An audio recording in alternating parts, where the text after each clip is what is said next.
ಕೊಲೆ ಕೇಸ್ ವಿಚಾರವಾಗಿ ದರ್ಶನ್ ಜೈಲು ಸೇರಿ 14 ದಿನ. ಪರಪ್ಪನ ಅಗ್ರಹಾರದಲ್ಲಿ ದರ್ಶನ್ ಬಂಧಿಯಾಗಿದ್ದಾರೆ. ಸೊ ಇವತ್ತಾದರೂ ಅಭಿಮಾನಿಗಳಿಗೆ ಗುಡ್ ನ್ಯೂಸ್ ಸಿಗುತ್ತಾ ಅಂತ ಅಭಿಮಾನಿಗಳು ಕಾಯ್ತಾ ಇದ್ದಾರೆ. ಯಾಕಂದ್ರೆ ಇವತ್ತು ದರ್ಶನ್ ಗ್ಯಾಂಗ್ ಈ ಜುಡಿಷಿಯಲ್ ಕಸ್ಟಡಿ ಅಂತ್ಯ ಆಗ್ತಾ ಇದೆ. ಮಧ್ಯಾಹ್ನದ ಬಳಿಕ ಜಡ್ಜ್ ಮುಂದೆ ಈ ಎಲ್ಲ ಆರೋಪಿಗಳನ್ನ ವಿಡಿಯೋ ಕಾನ್ಫರೆನ್ಸ್ ಮೂಲಕ ಹಾಜರುಪಡಿಸ್ತಾರೆ. ವಿಡಿಯೋ ಕಾನ್ಫರೆನ್ಸ್ ಮೂಲಕ ವಿಚಾರಣೆ ನಡೆಯುತ್ತೆ. ದರ್ಶನ್ಗೆ ಪೊಲೀಸ್ ಕಸ್ಟಡಿಯಾ ಅಥವಾ ಪರಪ್ಪನ ಅಗ್ರಹಾರವೇ ಗಟ್ಟಿಯಾಗುತ್ತಾ ಅನ್ನುವಂಥದ್ದು ಸದ್ಯಕ್ಕಿನ ಪ್ರಶ್ನೆ. ಇದರ ಜೊತೆಗೆ ಬೇಲ್ಗೆ ಅರ್ಜಿಯನ್ನ ಹಾಕ್ತಾರಾ ಅನ್ನುವಂಥದ್ದು ಕೂಡ ಇದೆ. ಜಾಮೀನು ಅರ್ಜಿಯನ್ನ ಸಲ್ಲಿಸಿದರೆ ವಿಚಾರಣೆಗೆ ಬರುತ್ತೆ. ಆದರೆ ಸದ್ಯಕ್ಕೆ ಈ ಕ್ಷಣದವರೆಗೂ ಕೂಡ ದರ್ಶನ್ ಆ್ಯಂಡ್ ಟೀಮ್ ಅಂದರೆ ದರ್ಶನ್ ಪ್ರಮುಖವಾಗಿ ಜಾಮೀನಿಗೆ ಅರ್ಜಿಯನ್ನ ಸಲ್ಲಿಸಿಲ್ಲ. ಬಹುಶಃ ಕಾದು ನೋಡುವ ತಂತ್ರವ ಅನ್ನುವಂಥ ಪ್ರಶ್ನೆಯೂ ಕೂಡ ಇದೆ. ಯಾಕಂದರೆ ಚಾರ್ಜ್ ಶೀಟ್ ಸಲ್ಲಿಸೋದಕ್ಕೆ 90 ದಿನಗಳ ಅವಧಿ ಇರುತ್ತೆ. ಚಾರ್ಜ್ ಶೀಟ್ ಸಲ್ಲಿಸಿದ ಬಳಿಕ ಚಾರ್ಜ್ ಶೀಟ್ನಲ್ಲಿ ಉಲ್ಲೇಖ ಆಗಿರುವಂಥ ಅಂಶಗಳನ್ನು ನೋಡಿ ಏನಾದರೂ ಇವರು ಜಾಮೀನಿಗೆ ಅರ್ಜಿಯನ್ನು ಸಲ್ಲಿಸ್ತಾರಾ ಅನ್ನುವಂಥದ್ದು ಸದ್ಯಕ್ಕಿನ ಪ್ರಶ್ನೆ ಆಗಿದೆ. ಸೊ 90 ದಿನ ಅಂತಂದರೆ ಇದರ ಮಧ್ಯೆ ಇವತ್ತು ಜುಡಿಷಿಯಲ್ ಕಸ್ಟಡಿ ಅಂತ್ಯವಾಗಿರೋದು. ಜಾಮೀನು ಅರ್ಜಿಯನ್ನಂತೂ ಇವರು ಸಲ್ಲಿಸಿಲ್ಲ.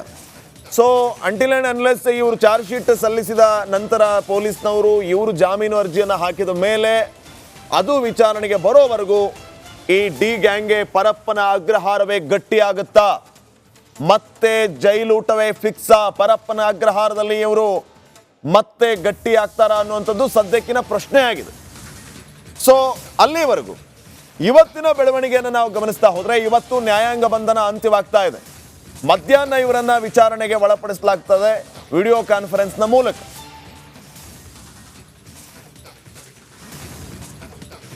ಜೈಲಿನಲ್ಲಿ ಇರುವಂತಹ ದರ್ಶನ್ ಹೊರಬರೋದು ಯಾವಾಗ ಅನ್ನುವಂತಹ ಪ್ರಶ್ನೆಗಳು ಕೂಡ ಇದೀಗ ಕಾಡೋದಕ್ಕೆ ಶುರುವಾಗಿದೆ. ಒಂದು ಕಡೆ ಅಭಿಮಾನಿಗಳು ಕೂಡ ಕಾತುರದಿಂದ ಕಾಯ್ತಾ ಇದ್ದಾರೆ, ದರ್ಶನ್ ಯಾವಾಗ ಹೊರಗಡೆ ಬರ್ತಾರೆ ಅಂತ ಹೇಳಿ. 14 ದಿನ ಆಗಿದೆ ಇಲ್ಲಿಯವರೆಗೂ ದರ್ಶನ್ ಜೈಲಿನಲ್ಲಿ ಇದ್ದು. ಹೊರಬರೋದಕ್ಕೆ ಸರಿಯಾದ ಮಾರ್ಗ ಯಾವುದು ಅನ್ನುವಂತಹ ಪ್ರಶ್ನೆಗಳು ಇದೀಗ ಅಭಿಮಾನಿಗಳ ತಲೆಯಲ್ಲಿ ಓಡ್ತಾ ಇದೆ. ಅದಕ್ಕೆ ಉತ್ತರವಾದ್ರೂ ಏನು ಹಾಗಾದ್ರೆ? ಹಿರಿಯ ವಕೀಲ ಪ್ರಸನ್ನ ಗಣಪತಿ ಏನ್ ಹೇಳಿದ್ರು ಈ ಒಂದು ಕೇಸ್ಗೆ ಸಂಬಂಧಪಟ್ಟಂತೆ ಅನ್ನುವಂತಹ ಪ್ರಶ್ನೆಗಳು ಕೂಡ ಇದೀಗ ಉದ್ಭವ ಆಗ್ತಾ ಇದೆ. ಕೊಲೆ ಕೇಸ್ನಲ್ಲಿ ದರ್ಶನ್ ಜೈಲು ಸೇರಿ 14 ದಿನಗಳು ಕಳೆದಿದೆ. ಹೊರಬರೋದಕ್ಕೆ ಸರಿಯಾದ ಮಾರ್ಗ ಯಾವುದು ಅನ್ನುವಂತಹ ಪ್ರಶ್ನೆಗಳು ಕೂಡ ಇದೀಗ ಕಾಡ್ತಾ ಇದೆ. ಇವತ್ತು ಒಂದು ಕಡೆ ಅವರು ಅಂದರೆ ಪ್ರೊಸೀಜರ್ ಯಾವ ರೀತಿ ಇರುತ್ತೆ, ಎಷ್ಟು ತಿಂಗಳಲ್ಲಿ ಬರ್ಬೋದು ಅನ್ನೋ ಒಂದು ಟಾಕ್ ಸಾಕಷ್ಟು ದಿನಗಳಿಂದನೂ ಕೂಡ ಇರುವಂಥದ್ದು. ಈ ಬಗ್ಗೆ ಮಾತಾಡೋದಕ್ಕೂ ಕೂಡ ನಮ್ಮ ಜೊತೆ ಹಿರಿಯ ವಕೀಲರಾದಂತಹ ಗಣಪತಿ ಪ್ರಸನ್ನ ಅವರಿದ್ದಾರೆ. ಅವ್ರ ಜೊತೆ ಮಾತಾಡ್ತೋಣ. ಸರ್, ನೀವು ಈ ಒಂದು ಕೇಸನ್ನು ಯಾವ ರೀತಿ ನೋಡ್ತೀರಾ? ಮತ್ತು ಈಗ ಆಗಿರುವಂಥ ಎಲ್ಲ ಕಂಟೆಂಟ್ಗಳು ಕೂಡ ನಿಮಗೆ ಕೂಡ ಗೊತ್ತಿರುವಂಥ 17 ಜನ ಆರೋಪಿಗಳು ಈಗಾಗಲೇ ಒಳಗೋಗಿರುವಂಥದ್ದು. ನಟ ದರ್ಶನ್ A2 ಕೂಡ ಆಗಿರುವಂಥದ್ದು. ಅಂದರೆ ಅವರು ಬೇಲ್ ಸಿಗತ್ತಾ ಅಥವಾ ಸಿಕ್ಕಿದ್ರು ಯಾವ ಆ್ಯಂಗಲಲ್ಲಿ ಅವರು ವಾದ ಮಾಡಬೇಕಾಗತ್ತೆ, ಅವ್ರ ಪರ ವಕೀಲರಾಗಿರ್ಬೋದು, ಮತ್ತು ಯಾವ ಎಷ್ಟು ದಿನಗಳ ನಂತರ ಅವ್ರು ಆಚೆ ಬರ್ಬೋದು, ಇದೊಂದು ಕಂಪ್ಲೀಟಾಗಿ ಹೇಳ್ತಾ ಹೋಗೋದಾರೆ ಸರ್. ಯಾಕಂದರೆ ಈಗ ಆಲ್ರೆಡಿ ಇದು 302 ಕೆಳಗಡೆ ಕೇಸ್ ರಿಜಿಸ್ಟರ್ ಆಗಿರೋದ್ರಿಂದ, ಇದರಲ್ಲಿ 17 ಜನ ಮತ್ತು ಬಾರ್ಬಾರಿಕ್ಕಾಗಿ ಅವನನ್ನು ಕೊಂದಿರೋದ್ರಿಂದ ಕೆಲವು ಸರ್ಕಮ್ಸ್ಟೆನ್ಷಿಯಲ್ ಎವಿಡೆನ್ಸು ಇದೆ, ಡೈರೆಕ್ಟ್ ಎವಿಡೆನ್ಸು ಇದೆ ಈ ಕೇಸಲ್ಲಿ. ಇದರಲ್ಲಿ ಇನ್ನೊಂದು ಏನಂತ ಹೇಳಿದ್ರೆ, ಈಗ A2 ದರ್ಶನ್ ಅಂತ FIR ತೋರಿಸಿದ್ದಾರೆ.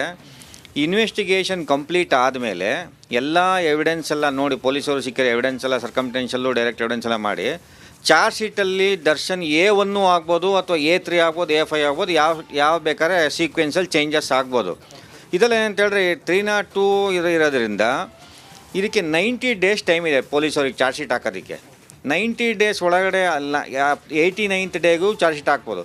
ಇನ್ ಕೇರ್ ಚಾರ್ಜ್ ಶೀಟ್ ಹಾಕೋಕ್ಕೆ ಆಗಿಲ್ಲ, ಲೇಟ್ ಆಗುತ್ತೆ ಅಂತ ಹೇಳಿದ್ರೆ that Darshan is entitle for default bail ಅಂತ ಒಂದಿದೆ, ಅದರಲ್ಲಿ ಬೇಲ್ ಸಿಗುತ್ತೆ. ಇಲ್ಲ ಅಂತ ಹೇಳಿದ್ರೆ ಚಾರ್ಜ್ ಶೀಟ್ ಹಾಕಿದ್ರೆ ಅದರಲ್ಲಿ ಇಂಗ್ರೀಡಿಯೆಂಟ್ಸ್ ಎಲ್ಲ ಸ್ಟ್ರಾಂಗ್ ಆಗಿದ್ದು, ಎವಿಡೆನ್ಸಸ್ ಎಲ್ಲ ಸ್ಟ್ರಾಂಗ್ ಆಗಿದ್ದು, ಎಲೆಕ್ಟ್ರಾನಿಕ್ ಎವಿಡೆನ್ಸ್ ಇದ್ದು, ಎಲ್ಲ ಥರದ್ದಿದ್ದರೆ ಆವಾಗ ಬೇಲ್ ಕೊಡೋದು ಸ್ವಲ್ಪ ಕಷ್ಟದ ಕೆಲಸ. ಬೇಲ್ ಕೊಡೋಕ್ಕೆ ಆಗೋದಿಲ್ಲ.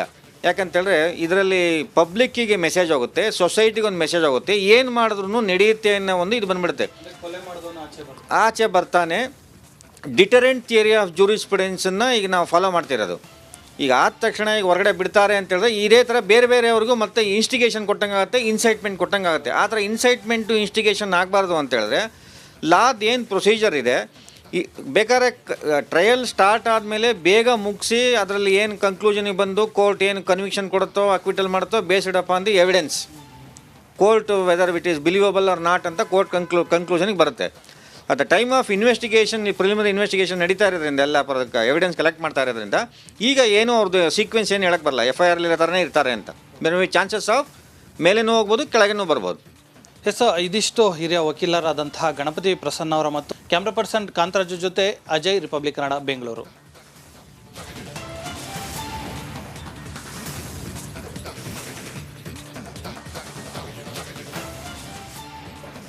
ಇನ್ನು ಕೊಲೆಗೂ ಮುನ್ನ ರೇಣುಕಸ್ವಾಮಿಗೆ ಈ ಡಿ ಗ್ಯಾಂಗ್ ಚಿತ್ರಹಿಂಸೆಯನ್ನ ಯಾವ ರೀತಿ ಕೊಡ್ತು, ಯಾವ ರೀತಿ ಹಿಂಸೆಯನ್ನ ಕೊಟ್ಟು ಸಾಯಿಸ್ತು ಅನ್ನೋದ್ರ ಬಗ್ಗೆಯೂ ಕೂಡ ಚರ್ಚೆ ಆಗ್ತಾ ಇರೋ ತಮಗೆಲ್ಲ ಗೊತ್ತಿರುವಂತಹ ವಿಚಾರ.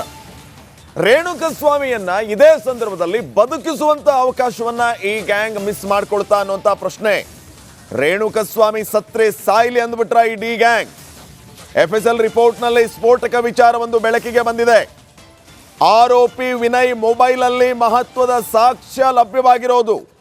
ರಿಪಬ್ಲಿಕ್ ಕನ್ನಡದಲ್ಲಿ ವಿನಯ್ ಮೊಬೈಲ್ನ ಎಕ್ಸ್ಕ್ಲೂಸಿವ್